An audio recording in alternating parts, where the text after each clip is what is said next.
Hello everyone, আশা করছি সকলেই ভালো আছেন, সুস্থ আছেন। আজ বৃহস্পতিবার সন্ধ্যা 7টা এখন থেকে আমার ব্লগটা শুরু করলাম। আমার আজকের ভিডিওতে সবাইকে স্বাগত জানাই। ছেলেকে পড়াচ্ছিলাম, তো আমি এসে গেছি আর চা বানিয়ে দিয়েছি। চা বানানো হয়ে গেছে, এবার এই বর্তনগুলো বেরিয়েছে, এগুলো এবার ধুয়ে নেব। আর সঙ্গে সঙ্গে না ধুলে বেশি হয়ে যায়, তারপর অনেকক্ষণ সময় লাগে এগুলো পরিষ্কার করতে। রান্নাগুলো আগে ধুয়ে নিই। আর সবজি কাটাও হয়ে গেছে, আর রান্নাটা বসাইনি এখনও। তো এগুলো ধোয়ার পর তারপর রান্নাটা চাপিয়ে দেব। 7টা বেজে পার হয়ে গেছে, না হলে আবার দেরি হয়ে যাবে। আর আজ চিকেন বানাবো, তো চিকেন বা মাছ কিছু বানালে তো দেরি হয় রান্না করতে। আগে নিরামিষটা রান্না করতে হয়, তারপর আমিষটা রান্না করতে হয়। তো আজ নিরামিষের ঝামেলা সেরকম কিছু নেই। শাশুড়ি মা বলেছেন উনি সেদ্ধ ভাত খাবেন। তো তারপর আমার রান্নাবাড়ি হওয়ার পর গ্যাস ট্যাস মুছে তারপর সেদ্ধ ভাতটা বসাবো। আর আমি চিকেনটা এবার পরিষ্কার করে নেব। আর প্যাকেট থেকে বের করে প্লাস্টিকটা নিয়ে বাইরে একটা ডাস্টবিন আছে, সেটা নিয়ে রেখে দিয়েছি। আর এই যে আমি ধুয়েছি, জলটাও বেসিনে ফেলবো না, বাইরে একটা এই যে রান্নাঘরের পাশে একটা ড্রেন আছে, সেই ড্রেনে ফেলে দিয়েছি। বেসিনে ফেললে কি হয়, নোংরা নোংরা হয়ে যায় আর একটা গন্ধ করে। ভালো করে ঘষে নিলেও সেই গন্ধটা থেকে যায়, আমার ভালো লাগে না। সেই জন্য এই মাংস ধোয়া একটা জলগুলো আমি সিনকে ফেলি না, বাইরেই ফেলে দিই বেশি নোংরা হলে। বারে বারে ভালো করে ধুয়ে নিয়েছি। আর এবার আজ সিম্পলভাবে রান্না করব। শরীরটা ভালো লাগছে না, সেই জন্য বলেছি আজ একদম সিম্পলভাবে রান্না করব। এদিকে ভালো করে ধুয়ে নিয়েছি, আর চিকেনের আলুটাও ভেজে রেখে দিয়েছি।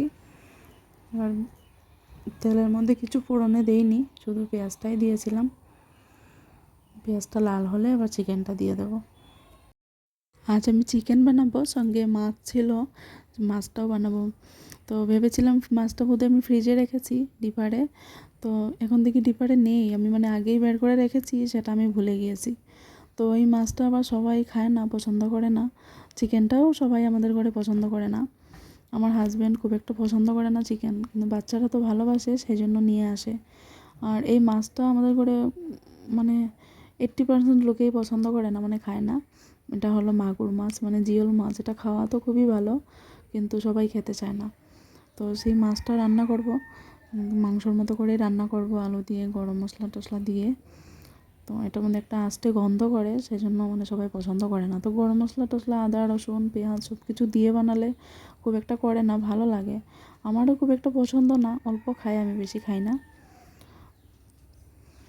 তো আমি এখানে চিকেনটা বসিয়ে দিয়ে আলুটা বেঁচে রেখেছিলাম আগেই। আর পেঁয়াজটা অল্প লাল হওয়ার পর আমি চিকেনটা দিয়েছি। আর মশলা কিছু রেডি করিনি, শুধু চিকেনটাই আমি কড়াইতে দিয়ে দিয়েছি। আর এই যে আদা রসুন কাঁচা লঙ্কা একসাথে পেস্ট করে নিয়েছি, এবার দিয়ে ভালো করে কষাবো, কারণ চিকেনটা বেশি ডাকতে হয় না, ডেকে দিলে বেশি গলে যায়। আর এই যে মাছটা আমি ছোটো ছোটো করে পিস করে নিয়েছিলাম, এগুলো মাছ না গোটা গোটা রাখলে ভালো লাগে না, খেতেও ভালো লাগে না, দেখতেও ভালো লাগে না। সেই জন্য আমি ছোটো ছোটো পিস করে কেটে নিয়েছিলাম। আর যে চিকেনটা ভালো করে কষিয়ে নিয়েছি, আবার বেশি জল দেবো না, অল্প করে জল দেব। আর আজকের চিকেনটাতে আমি ভাবতে পারিনি বাচ্চারা খাবে, তো জালটা একটু বেশি হয়ে গিয়েছিল। আমি কাঁচা লঙ্কাও দিয়েছিলাম, আবার শুকনো লঙ্কাও দিয়েছিলাম অল্প। হয়ে গেছে, আমি কসুরি মেথি আগেই দিয়ে দিয়েছিলাম অল্প, সেটা দেখানো হয়নি। আর এই যে নামানোর আগে অল্প ধনেপাতা কুচি করে দিয়ে দিয়েছি। আর এখনকার এই ধনেপাতাগুলো গন্ধ খুব একটা নেই, কারণ আনসিজন, সেজন্য গন্ধ নেই। তো যাই হোক, অল্প অল্প থাকলেই হয়। আর এদিকে আমি মাছটা রান্না করবো বলে আলুগুলোকে লাল করে ভেজে রেখেছিলাম। আর এই যে পুরনে আমি গোটা গরম মশলা দিয়েছি, আর পেঁয়াজ বাটা দিয়েছি, আদা রসুন কাঁচা লঙ্কা এগুলো দিয়ে ভালো করে মশলাটা কষিয়ে আবার রেগুলার মশলাগুলো দিয়েছি, ধনে গুঁড়ো, জিরে গুঁড়ো, লঙ্কা গুঁড়ো, নুন এসব দিয়ে ভালো করে কষিয়ে জল দিয়ে দিয়েছি। আলু মাছগুলো দিয়ে আবার কষিয়ে জল দিয়ে দিয়েছিলাম। রান্না কমপ্লিট আমার, গরম মশলা দিয়ে নামিয়ে নিয়েছিলাম।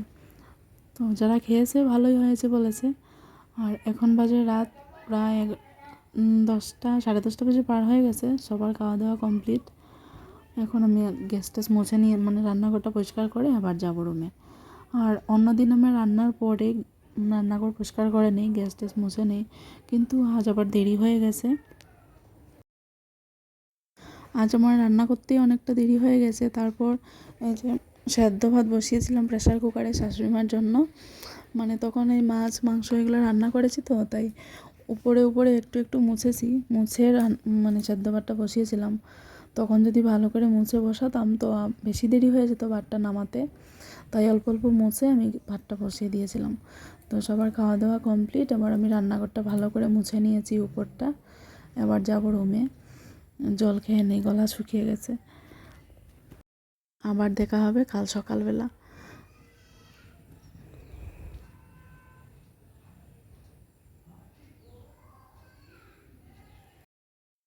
জলটা মানে গরম গরম, খেতে বেশ ভালো লাগছে না। ফ্রিজে রেখে দিলে, ভাবছিলাম ফ্রিজে রেখে দিলে খেতে ভালো হতো। তো চলে এলাম সকালবেলা, আজ শুক্রবার সকালবেলা। তো ছেলের স্কুল আছে, তাই সকাল সকাল ঘুম থেকে উঠতে হয়। স্কুল না থাকলেও আমি 7টার আগে ওঠার চেষ্টা করি, আর স্কুল থাকলে তো 6টার সময় ওঠার চেষ্টা করি। আর ওকে আমি এত তাড়াতাড়ি উঠাই না, ওকে 6:30 দিকে তুলে দিই। বাচ্চা মানুষ বেশি তাড়াতাড়ি ওঠাতেও ভালো লাগে না। আমি এখন ভাতটা বসিয়ে নেব। প্রেসার কুকারটা অল্প ধুয়ে নিয়েছি। আমাদের সকালবেলার খাওয়ার পর মানে রান্না করার পরে প্রেসার কুকারটা ভালো করে ধুয়ে নিই ভাতেরটা। আর এখন ভাতটা বসিয়েছি, মানে একটু একটু করে একটু ধুয়ে নিয়েছি, ধুয়ে ভাতটা বসিয়ে দিয়েছি। সকালে তো এত নিরামিষ আমিষের ঝামেলা নেই, তার সেজন্য সকালবেলা খাওয়ার পর ভালো করে পরিষ্কার করে নেওয়া হয়। আর এখানে আমি ভাত বসিয়ে দিয়েছি। ভাতের মধ্যে ওর জন্য একটা আলু দিয়ে দেবো। ও এখন যেটা বানাবো সেটাও খেবে না। ভাতটা বসিয়ে কাপড়গুলো মেলতে দিতে এসেছি। রৌদ্র উঠবে, অল্প পরেই বোধহয় রৌদ্র উঠবে। এখন মেঘলা মেঘলা আছে ওয়েদারটা, শুকিয়ে যাবে। আর সকালবেলা ভাত বসানোর আগে আমি বাসি কাজ টাজ চেঞ্জ করে নিয়েছি।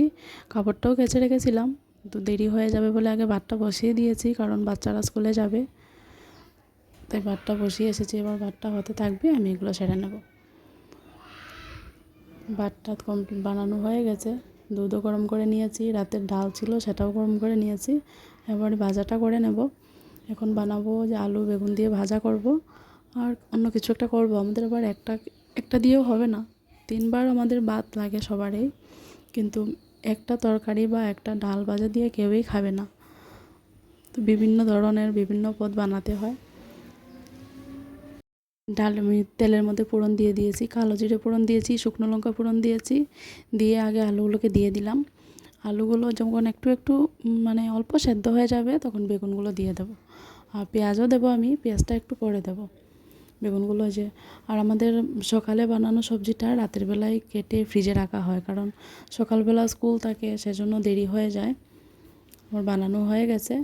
এবার আমি ছেলের জন্য ভাতটা নিয়ে নিয়েছি, আর ওকে ভাতটা দিয়ে এসেছি, ওর ব্যাগটা গুছোতে এসেছি, কারণ পারে না না গুছোতে, বাচ্চা মানুষ। আজ আমি ওর জন্য টিফিন কিছু বানাইনি, কারণ দেরি হয়ে যাচ্ছে বলে টিফিন কিছু বানাতে পারিনি। ও বাউলি নিয়ে এসেছিলো, সেটা দিয়ে দিয়েছি, জল টল দিয়ে দিয়েছি।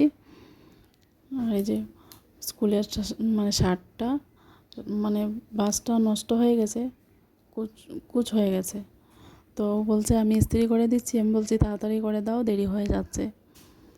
তো বেশি করার এখন টাইম নেই। আর মানে ভুলে গিয়েছিলাম যে আমি ধোয়ার পরে প্রতিদিন আমি ধোয়ার পরে স্কুল যাওয়ার আগে মানে বিকেলবেলা করে রাখি, ওর ইউনিফর্ম আমি আয়রন করে বিকেলবেলায় রেখে দিই। আজ আর সেটা হলো না। তো ছেলেকে স্কুলে পাঠিয়ে দিয়েছি, এবার আমি আস্তে আস্তে আমার ঘরের কাজগুলো সেরে নেব। বিছানা তুলে নেব। আর এখনও রৌদ্র ওঠেনি, জানেন তো, গরম প্রচুর পড়েছে, কিন্তু রৌদ্র ওঠেনি এখন অবধি। বিছানাটা আমি টান টান করে গুছিয়ে নিয়েছি। ভালো লাগে না বিছানা যদি অগোছালো থাকে। আর বাকি কাজগুলো এবার সেরে নেব। আর প্রতিদিন আমি এই যে মোছামুছিগুলো আমি প্রতিদিনই করি, মানে ভালো লাগে না, ধুলো ধুলো লাগে বুঝি, মানে স্যাটিসফ্যাকশন হয় না, সেজন্য আমি প্রতিদিন এগুলো করি। আর এবার আমি ঝাড়ু টাড়ু করে নিয়েছি, স্নান করতে যাব। আর আজ আমি দুপুরবেলা একটা রেসিপি বানাবো, সেটাও শেয়ার করব আমি কি বানাই। এই যে এখনকার পটলগুলো না আর অন্যরকম বিভিন্ন রকম আর খেতে ভালো লাগে না, অনেক রকমভাবে বানিয়েছি। তো এখন আমি বানাবো এই পটলের ভর্তা বানাবো। তো তো পটলগুলোকে আমি সেদ্ধ করে নিয়েছিলাম। আর এখন আমি তেলের মধ্যে ফোড়নে দেবো কাঁচা লঙ্কা, শুকনো লঙ্কা আর কালো জিরে ফোড়নে দিয়েছি, আর দিয়েছি রসুন, কাঁচা লঙ্কা। এগুলো অল্প লাল হয়ে গেলে পেঁয়াজ কুচি দেব। পেঁয়াজ কুচিটা যখন একটু লাল হয়ে যাবে, একটু মশলা অ্যাড করব। মশলা কিছুই না, নুন দেব, একটু চিনি দেব, আর হলুদ দেব, লঙ্কার গুঁড়ো দেব। দিয়ে যখন এগুলো একটু ভাজা ভাজা হয়ে যাবে, পেস্ট করে রাখা পটলটা দিয়ে ভালো করে মানে সাঁতলে নেব। এরকমভাবে সাঁতলাবো যাতে কাঁচা গন্ধটাও চলে যায়, তেল মানে সেপারেট হয়ে যায়। ভালো করে নেব। তো আজকের ভিডিওটা আমার কেমন লাগলো অবশ্যই জানাবেন। ভালো লাগলে একটা প্লিজ সাবস্ক্রাইব করে দেবেন। এই যে এটা হয়ে এসেছে, আবার গরম ভাতের সাথে খেতে খুব ভালো লাগে। তো বাই বাই।